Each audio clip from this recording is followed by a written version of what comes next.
Olá, eu sou o André. Olá, eu sou a Fernanda. Nós somos do curso da Engenharia da Computação e estamos matriculados na turma 1 de Banco de Dados. E o nosso trabalho é um trabalho prático modelando dados de uma igreja.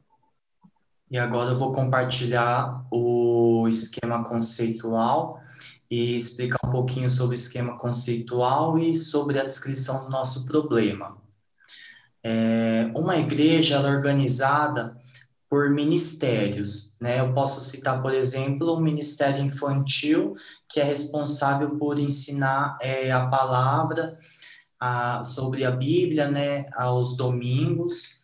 E um ministério ele possui três atributos: um ID único, cada ministério possui um nome e cada ministério também possui a sua quantidade de membros. E aí, é, E um ministério, ele é responsável por nenhum culto, por um culto ou por vários cultos. Eu posso citar como exemplo o ministério de louvor, que ele é importante não somente no culto dos domingos, mas também, por exemplo, no culto dos homens, no culto das mulheres. Então, esse Ministério de Louvor seria responsável por mais de um culto. Mas, por exemplo, eu tenho ministérios que não são responsáveis também por cultos, né? Que no caso está representado pela cardinalidade mínima, né? E um culto, ele apresenta quatro atributos. Então, cada culto ele vai possuir um identificador único, ele vai possuir um nome, um horário e um dia da semana que ele acontece. E o culto, ele é responsabilizado sempre por um ministério, no mínimo um ministério, e no máximo vários ministérios, como exemplo que eu falei, né? Um ministério também ele pode ser responsável por um curso, por no mínimo nenhum curso ou no máximo vários cursos, né? E cada curso ele possui quatro atributos: o identificador que ele é único, o nome, o horário e o dia da semana em que ele acontece também. E o curso, ele é responsabilizado por, no mínimo, zero ministérios e, no máximo, vários ministérios, né? Eu posso citar como exemplo um pastor que ele não pertence, teoricamente, a nenhum ministério, né? Mas que ele pode estar dando o curso da liderança, certo? E eu posso citar como exemplo também um curso de fotografia e juventude, que é responsabilizado tanto pelo Ministério das Mídias, quanto também pelo Ministério dos Jovens. E nós temos aqui que um ministério, ele é integrado por, no mínimo, várias pessoas e, no máximo, várias pessoas também. Porque esse é o conceito de ministério. Para um ministério funcionar, ele precisa ter mais de duas pessoas atuando dentro dele. E uma pessoa, ela integra no mínimo zero ministérios, ou seja, ela pode não integrar nenhum, ou ela pode integrar um ou vários ministérios também. Inclusive, se a gente perceber aqui, a gente colocou no mínimo N, no máximo N, mas está equivocado esse erro. Nós estaremos arrumando esse erro no nosso trabalho escrito e na foto que iremos enviar do esquema conceitual, tá? Mas nos perdoem por esse erro e vamos corrigi-lo para a entrega do trabalho escrito. E aqui nós vemos também que uma pessoa ela pode frequentar nenhum grupo ou ela pode frequentar um grupo ou até mesmo vários grupos, né? Novamente, ali nossa cardinalidade está equivocada, né? Nós estaremos corrigindo no trabalho escrito, tá? Mas só explicando o conceito de grupo que trazemos aqui, para diferenciá-lo de um curso e de um culto. Um grupo seria uma célula, um grupo familiar, ou seja, é um grupo que acontece durante a semana, né? Um grupo de comunhão, de estudo rápido da palavra, de você ter interação com outras pessoas, né? E cada grupo, ele armazena um identificador único, um nome e um modo. Esse modo seria online ou presencial, né? E um grupo também, ele é frequentado por, no mínimo, várias pessoas e, no máximo, várias pessoas também, porque a mesma coisa ocorre com o ministério. Para um grupo funcionar, é necessário ter mais de duas pessoas, mais de uma pessoa, no caso, para o bom funcionamento.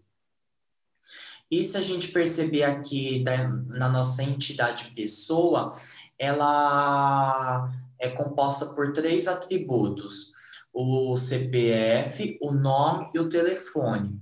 O CPF, ele é único para cada pessoa, e o telefone é o nosso atributo multivalorado. E aqui a gente pode ver que de pessoa para visitante, membro, existe uma relação de generalização e especificação, né? Onde a entidade mais generalizada é pessoa e as mais específicas são visitante e membro.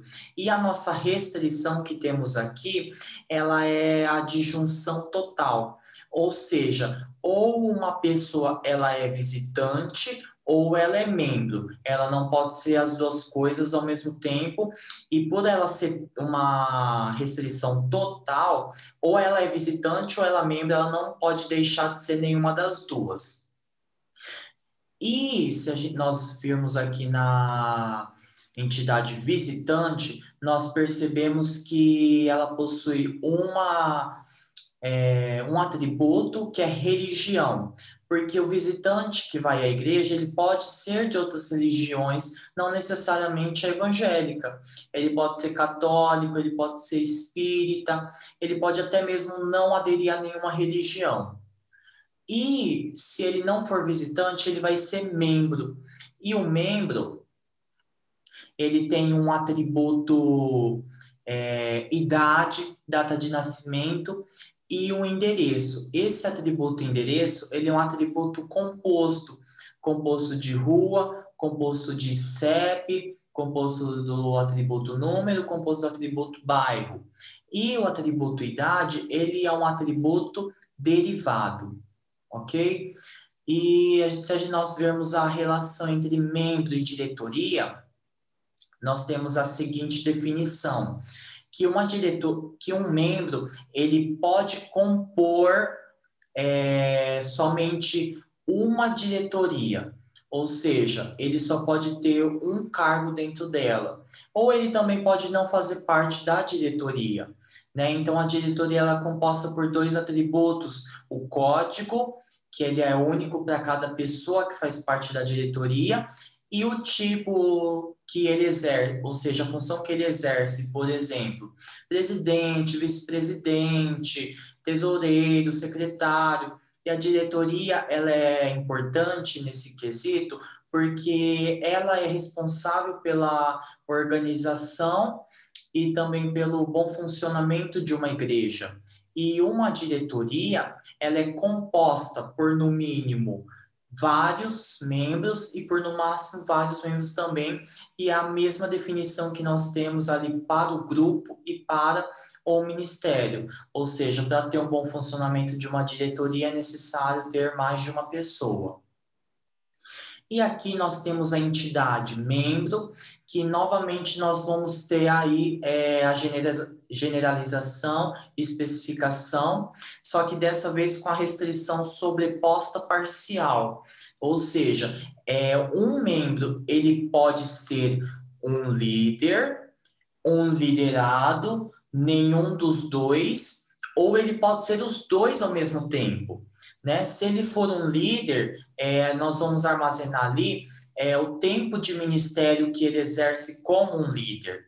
E se ele for um liderado, nós vamos armazenar a função dele, né? Por exemplo, um líder de louvor, ele pode ser também um liderado dentro do louvor, por exemplo, tocando a bateria, né? Então, essa é a função dele, do liderado, e o tempo dele como líder, por exemplo, 5 anos, né? Então, ele pode ser as duas coisas ao mesmo tempo, ou ele também pode não ser nenhuma, tá? E só uma coisa que eu esqueci aqui é que nós armazenamos também um atributo de relacionamento data início, ou seja, nós marcamos o início que o membro começou a compor, ou seja, fazer parte da diretoria.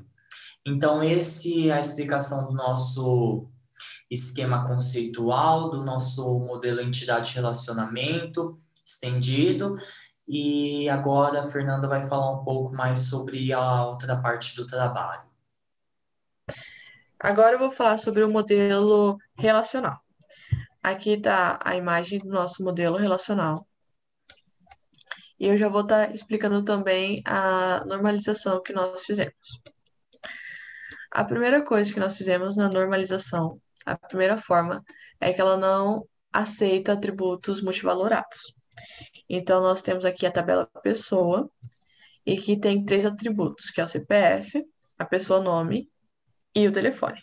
Como o telefone é um atributo multivalorado, nós tivemos que fazer outra tabela que tem como chave estrangeira o CPF, que aponta para a pessoa.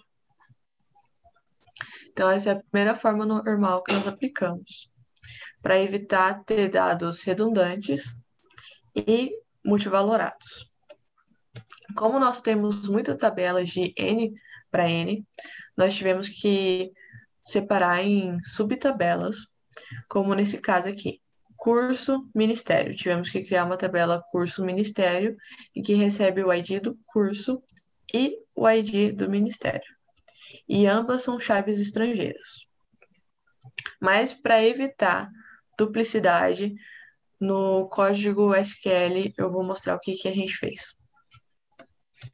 Então, na segunda forma normal, nós fizemos essas subtabelas aqui, para não ter dados redundantes.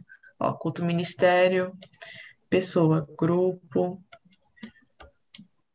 E a terceira forma normal, nós fizemos essa tabela aqui, membro, diretoria.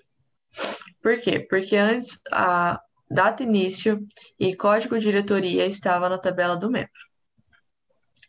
Mas data início era um atributo não primo que ele estava relacionado a outro atributo não primo, que é o código diretoria. Então, para a terceira forma normal, não fazia sentido ele fazer parte da tabela de membro. Então, nós criamos essa tabela, na qual o código de diretoria é uma chave estrangeira e o CPF membro é também uma chave estrangeira e uma chave primária. E nós temos a data de início aqui. E aqui estão as outras tabelas. Agora aqui está o nosso código SQL, nós fizemos no MySQL.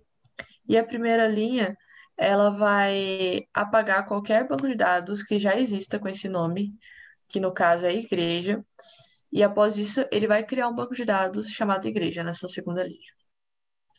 Aqui é a tabela do curso, na qual nós temos um identificador único, que ele é inteiro, que ele é chave primária, que ele não pode ser nulo, e ele é autoincremental. Aí nós temos o nome, que também não pode ser nulo, o horário e o dia. E a mesma regra se aplica às outras tabelas. Aqui, no curso ministério, nós temos o ID, que ele não pode ser nulo, e ele é a chave estrangeira que aponta lá para o curso. E aqui nós temos o ID ministério, que ele também não pode ser nulo, e que ele vai apontar para o ID ministério dessa tabela. E aqui nós temos um diferencial, que é esse unique, que ele evita ter duplicidade de linhas. Então, eu só vou ter o ID curso e o ID ministério único para cada linha. Não posso ter duas iguais. Nós temos tabela culto, culto ministério, que vai seguir a mesma lógica de não poder ter linhas duplicadas. A tabela pessoa, tabela ministério pessoa, telefone, grupo. Vamos ver para outra tabela. Essa tabela é diretoria. Ela tem um código, que é inteiro, que é chave primária, autoincremental, e a diferença aqui é que o autoincremento vai começar a partir do número 1000. Então, a partir do número 1000, ele vai colocar, quando a gente adicionar mais, 1001, 1002, 1003 e assim por diante. E aqui estão as outras tabelas. Tabela membro, membro de diretoria, líder e liderado. Aqui estão nossos dados, que nós usamos para preencher a tabela. Tudo aqui. E agora eu vou mostrar para vocês uma seleção. Bom, aqui está a plataforma que eu usei, que é o PHP MyAdmin. E aqui já está o banco de dados igreja criado com as tabelas. E já está preenchido as tabelas. Vou mostrar um exemplo aqui. Aqui o do ID curso, o ID ministério. E aí mostra que o 3 é Ministério de Casais. E assim por diante. Cadê membro? Vai mostrar aqui preenchido. CEP, número, bairro, rua, data de nascimento. E agora eu vou fazer um select aqui. Na qual eu vou querer o nome da pessoa e eu vou querer a idade dela. E a idade dela, como é um atributo derivado, eu vou precisar do ano a qual nós estamos e a data de nascimento dela, que se encontra na tabela de membro. E aí eu renomeei para o nome idade. E aqui eu fiz um join comparando o CPF membro com o CPF da pessoa. Executei e aqui está a idade de cada membro. De cada membro. Melissa tem 5 anos, Cláudio tem 77, eu tenho 52 e assim por diante. Vamos fazer outro select aqui. Deixa eu copiar.